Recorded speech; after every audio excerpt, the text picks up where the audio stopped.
Hello, dear listeners. Welcome to another exciting episode of Life Stories Radio. Today we have a true story sent by one of our beloved listeners. At their request, we will preserve the original names to maintain the authenticity and depth of this touching narrative. Get ready for an emotional journey as we explore the challenges, memories, and life lessons of Jorge. This is a story about love, loss, and the transformative power of hope. We will discover how Jorge found strength amid adversity and how he fought to keep the memory of his beloved wife alive, facing greed and lovelessness. Join us on this journey and be inspired by another real-life story here on Life Stories Radio.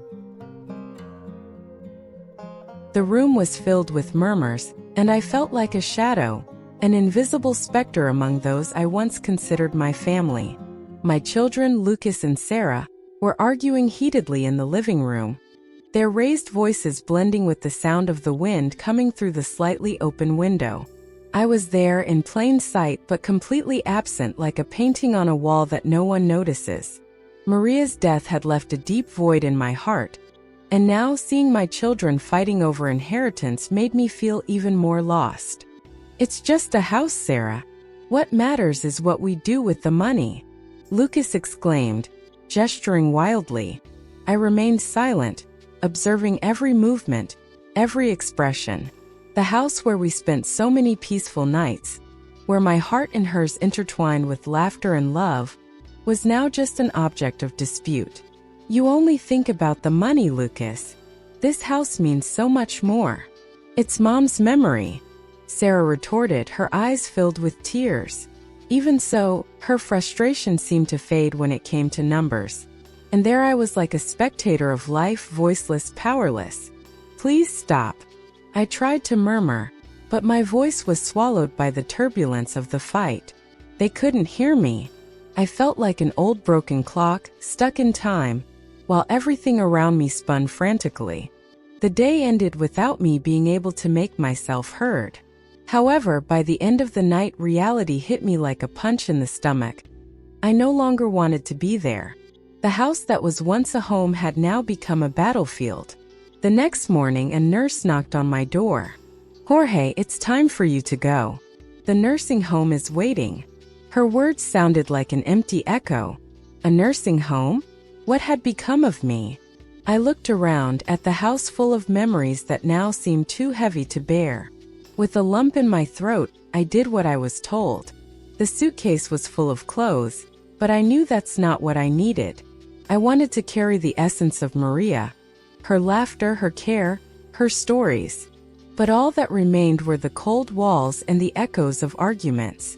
When I arrived at the nursing home, a place that seemed more like a labyrinth than a new home, the first impressions were disheartening. The smell of disinfectant still lingered in the air, and the white walls were as lifeless as I felt. The people around me were elderly like me, but their expressions were different. Some were cheerful, others seemed lost just like me. "Welcome, Jorge. My name is Clara. You're going to like it here, I promise." A lady with white hair and a warm smile approached, trying to cheer me up. But I could barely respond. What I wanted most was to go back home, where Maria was waiting for me. "This is just temporary, right?" I asked, seeking a hope that was starting to fade. "Sometimes, Jorge, a new beginning can be what we need," Clara replied, with a look that seemed to understand the pain of loss. And so, as the days passed, I found myself surrounded by vibrant life stories. With each tale, a new spark of hope ignited in my chest. The nursing home, which I had imagined as an inn, began to reveal itself as a place of new beginnings. The memories of Maria were still with me, but now, instead of pain, I felt a strange mix of nostalgia and hope. This was just the beginning. When I entered the garden of the nursing home, a world of colors and aromas enveloped me.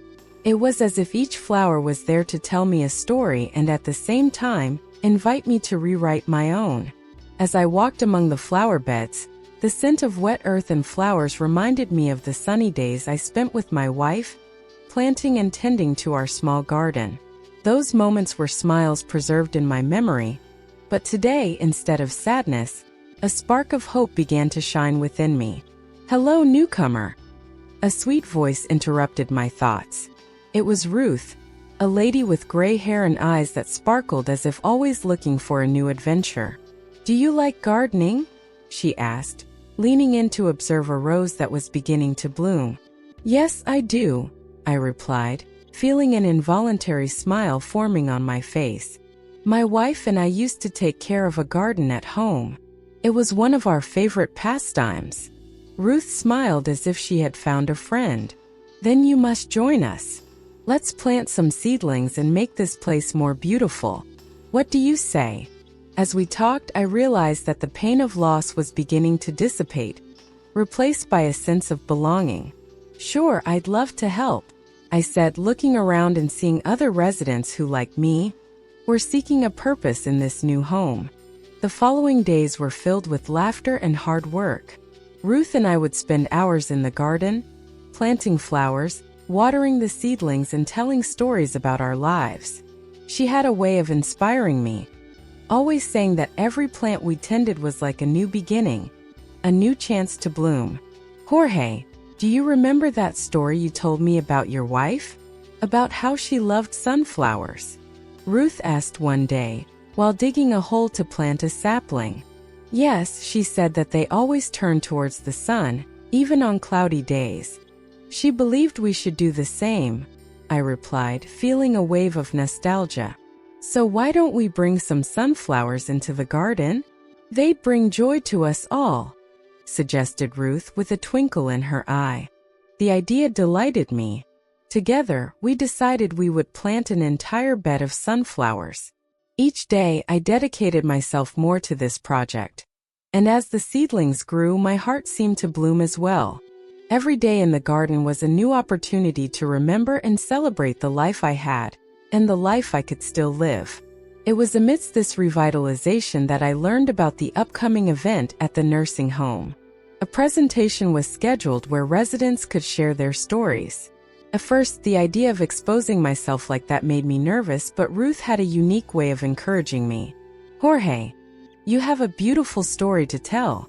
People need to hear about the love you had and the strength you find now. You can't keep it all to yourself," she said, gently squeezing my hand. "Do you really think they would care?" I asked, still hesitant. "Absolutely.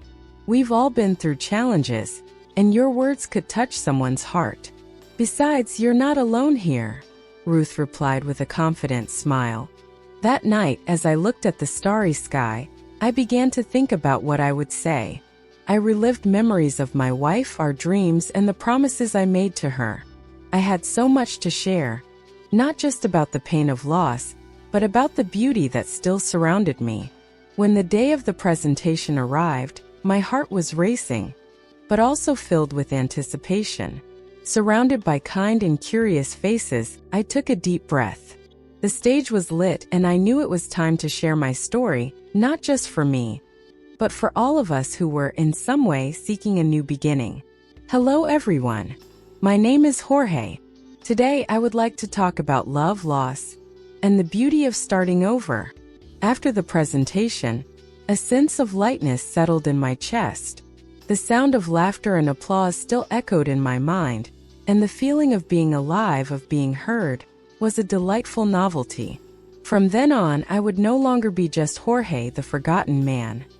I was Jorge, the storyteller, and that filled me with a joy I hadn't felt in years. The days at the nursing home began to take on color. Each morning I found myself surrounded by new friends, each carrying their own stories, their own burdens. I would sit under the shade of a large tree, surrounded by a group of curious residents, eagerly waiting for another one of my narratives. It was as if, by sharing my memories, I was weaving invisible bonds between us. "You have a special way of telling stories, Jorge," commented Anna, a lady with white hair and bright eyes. "I feel as if I'm living it all over again." "I'm just reminiscing, Anna. We all have a story to tell," I replied with a smile. As the words flowed, I realized that the pain of loss was beginning to dissipate, giving way to renewed hope. I decided it was time to record all of this. One day, upon returning to my room, I looked for an old notebook I had brought from home. The pages were blank, but my mind was buzzing with stories and unrealized dreams. I began to write word by word, as if rediscovering a forgotten part of myself. "What are you writing about, Jorge?" asked Ruth, who entered my room unceremoniously as she always did. She had the gift of lighting up any room with her vibrant presence. "I'm writing about us, about the nursing home, about everything I'm feeling," I replied while scribbling a few more lines. "That's wonderful. You should read it to us one day," she suggested, with a sparkle in her eyes. "I think we all need to hear these stories." I agreed, but the truth was that the idea made me nervous. It was one thing to be the storyteller, but writing was a more intimate act. However, Ruth's excitement was contagious, and I found myself thinking about how a reading could become a new event on our calendar. On a sunny afternoon, I went to the garden of the nursing home, where the flowers were beginning to bloom. The sweet aroma of the freshly opened flowers brought to mind memories of my old home. I remembered when my wife and I used to plant together, how she would smile when the flowers bloomed. What was once a source of sadness had now transformed into a source of joy. As I was picking some flowers, something on the ground caught my attention. It was a letter, yellowed and a bit crumpled. It was a letter from my wife. "My love," the letter began, and as I read those words my heart raced. She spoke about the importance of never giving up on dreams and finding beauty in the little things in life. Tears began to slip down my face, but they weren't tears of sadness. They were tears of gratitude and love. "Jorge, is everything okay?" Ruth appeared beside me, concerned. "You seem emotional." "It's just a letter." "A letter from her," I replied, trying to contain my emotion. "She always believed I should dream big." "Then why don't you do that?" Ruth said, placing her hand on my shoulder. "Life isn't over, Jorge. You still have so much to offer the world." Those words echoed in my mind. It was true. I still had time to dream, to live. With a renewed spirit, I decided that I would not only tell my stories but also pursue new dreams, new projects. The nursing home was not a place of endings but a starting point for something grand. "You're right, Ruth. I'm going to write a new chapter in my life," I declared, feeling a wave of determination grow within me. With each passing day, I felt more alive, more connected. The nursing home, which once seemed like a prison, now transformed into a home, a place where I could rediscover not just who I was, but who I could still be. And as the flowers continued to bloom around me, I realized that my journey was just beginning. The sun was starting to set, casting a golden light across the nursing home's courtyard. I stood there watching the flowers I had planted with my own hands, and the idea of organizing a bazaar began to take shape in my mind. It was an opportunity not only to raise funds but also to unite the community, to show that we were still capable of doing something meaningful. Old Carlos, sitting on his wooden bench, gave me a curious look. "What are you planning, Jorge?" he asked, leaning slightly forward. "I'm thinking of organizing a bazaar to help us here at the nursing home. We can sell some things we no longer use and maybe raise some extra money for improvements," I replied, feeling the excitement grow within me. "Great idea," exclaimed Ruth, who approached with a beaming smile. "People love a bazaar. We could even have a homemade food stall. You know how Mrs. Maria makes that carrot cake everyone loves." The mention of the cake made my memory wander. My wife and I used to bake cakes together, laughing and sharing stories as the batter rose in the oven. I felt a wave of nostalgia, but at the same time, a warmth inside me that told me I was on the right path. "Yes, we can have a sweet stall. And another for crafts," I suggested, excited. "We all have something to contribute." The idea of uniting all the residents around a common purpose filled me with hope. So we began planning, and the energy in the air was palpable. As the days passed, conversations about the bazaar spread throughout the nursing home. 8, maybe 9 residents joined us, each bringing their skills and ideas. During the preparations, however, something unexpected happened. One day, while organizing some boxes that had been left in the corner of the courtyard, I heard laughter coming from the entrance. I went over and to my surprise there was Mark, my son. He looked so different, so distant from the boy I once knew. The look he gave me was impassive. "Hi, Dad. What are you doing here?" he asked as if I didn't live there. "I'm organizing a bazaar to help the residents," I replied, trying to stay calm, even though my heart was racing. "And you? Came to visit?" "Actually, I'm here to discuss some construction plans that are going to take place where our house used to be," he said in a disinterested tone. I felt my stomach turn. "Construction? What do you mean by that?" He looked at me with an expression that mixed boredom and disdain. "You know, Dad, the house is taking up space. The land is valuable. And I'm just trying to do something useful with it." "Useful? You mean profitable?" I asked, my voice trembling. "You don't think about how this affects me, or how it affected your mother. That house isn't just a piece of land for you to sell. I don't have time for drama, Dad.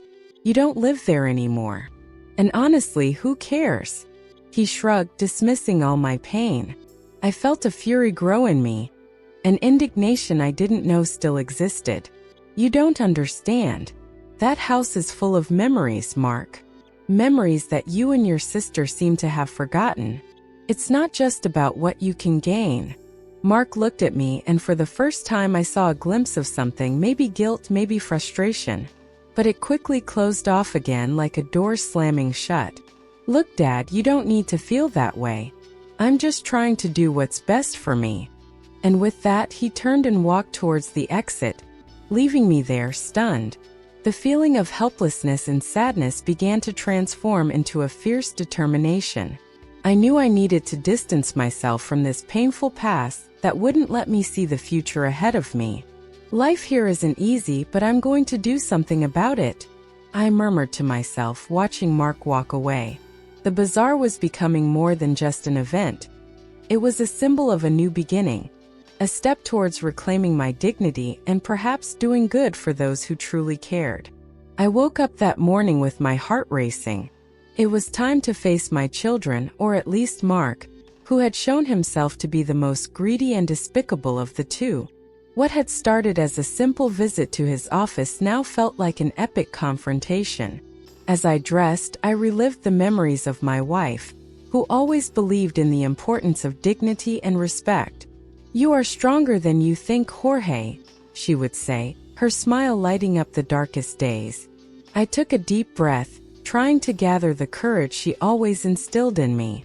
When I arrived at Mark's office, my mind was in turmoil.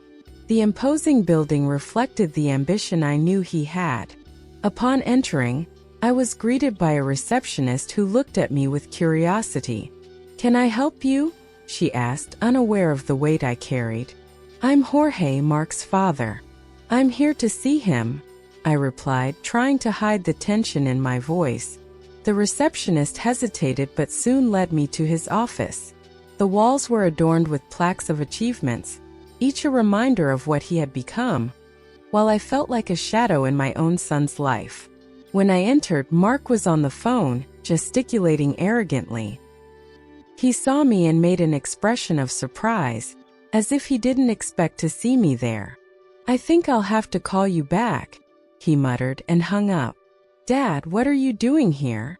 "We need to talk, Mark," I responded, trying to keep the firmness in my voice.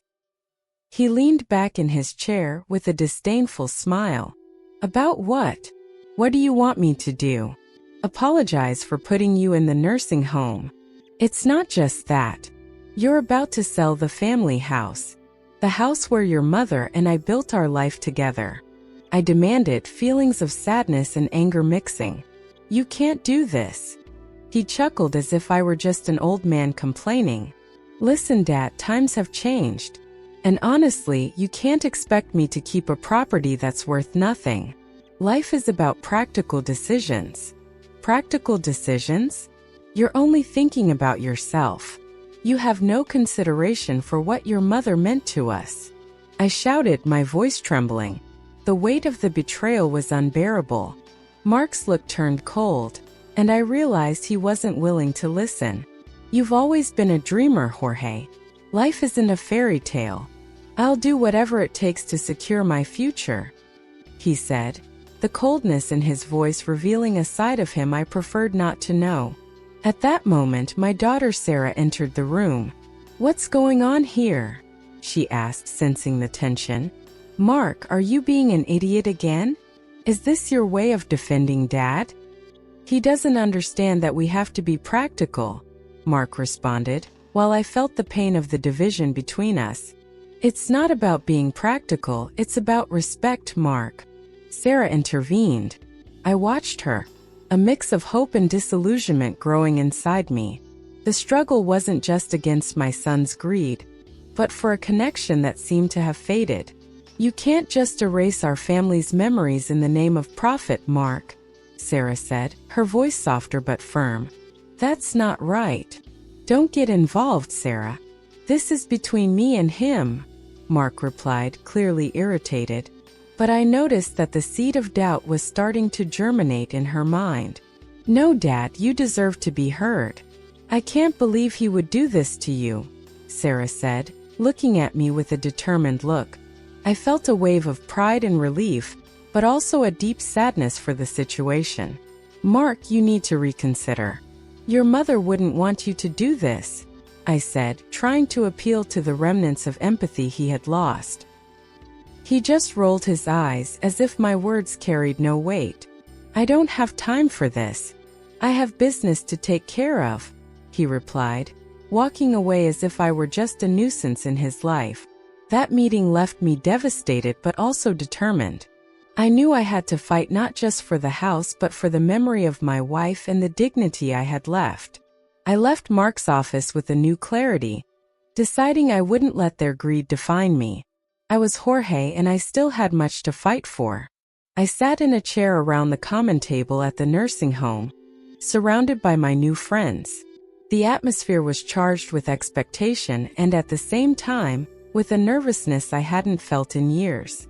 I was about to expose the truth about my children's greed and how they had abandoned me. Ruth, with her vibrant and confident demeanor, was beside me, holding my hand. The warmth of her presence brought me some courage. "You're going to do great, Jorge. We're all here for you," she said, winking, as if trying to encourage me to believe I was still strong. With a nod, I tried to look into the eyes of the other residents. They were my new family, and they deserved to hear my story. My heart raced as I spoke. "Ladies and gentlemen, thank you for being here. As many of you know, I recently lost my wife and after that I was left behind by my children. They only cared about what they could gain from my pain." The room was silent, and I saw faces filled with concern and empathy. I continued. "Mark and Sarah tried to sell the house I built with my wife, a place where we lived happy moments just for profit. They don't think about me, they don't think about our story. Only about the money." Ruth raised her hand, interrupting my speech. "Jorge, I have something to say." She stood up, causing all eyes to turn to her. "I discovered something that could help Jorge." A murmur ran through the room, and I felt a bit more hopeful. She began to talk about how, during her research on the property, she had found documents showing that Mark and Sarah had tried to fraudulently sell the house. I couldn't believe it when I saw it. They were willing to do anything to take advantage of a sad situation. "But now, Jorge, you have support. We have support." Ruth's words echoed in my mind. I was no longer alone. The residents began to murmur, and some even applauded. The atmosphere transformed. From a space of pain, it became a place of struggle and solidarity. "We'll fight for you, Jorge," said an elderly man with white hair. "We can't let greed win. They need to face the consequences of their actions." The meeting quickly turned into a plan of action. With Ruth and the others' help, we decided to gather the evidence and take the matter to court. The unity among us was palpable and powerful. By the end of the meeting, everyone seemed more determined than ever. Days later, I arrived at the courthouse, my heart pounding.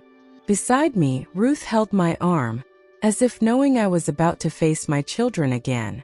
When Mark and Sarah entered, I could see the surprise on their faces upon seeing me there, accompanied by so many friends. "Do you really think you can stop us, Dad?" Mark asked, his voice filled with disdain. "This is all a waste of time. You have nothing." "Maybe I have nothing material, Mark, but I have something you'll never have, dignity and truth," I replied firmly. The judge, a stern-looking man, called for silence, and the proceedings began. Ruth presented the evidence, and the tension in the air was almost unbearable. Mark and Sarah's reactions ranged from anger to disbelief. At the end of the day, justice prevailed. The judge ruled in my favor, and the sale of the house was annulled. Tears streamed down my face, not of sadness, but of relief and liberation. The room erupted in applause, and I realized I had found my voice again. With the house back, I made a decision. I would transform that space into a community center, a place that would honor my wife's memory and provide a home for those who, like me, needed hope. Ruth smiled at me, and I knew we were now together on this new journey. It was time to be reborn, and I was ready to dream again. Value the little things. Jorge found hope in the small things in life, like the flowers in the garden and the memories of his wife. Sometimes it's the little details that bring us the greatest joy and comfort. Never give up on your dreams. Despite the adversities, Jorge didn't give up. He found a new way to dream and live. Ask yourself, what dreams have you set aside? How can you start pursuing them again? The importance of family and friends. Jorge's story reminds us of the value of relationships. Who are the people in your life that deserve more time and attention? How can you strengthen these bonds? Respect and dignity. Jorge's fight for dignity is a powerful example. Are you living according to your values? How can you ensure that your actions reflect the respect and dignity you desire for yourself and others? Overcoming and resilience. Jorge showed that it is possible to rise again, even in the most difficult situations. Think about the challenges you face today. How can you use your inner strength to overcome them and grow? Thank you for joining us for another episode of Life Stories Radio.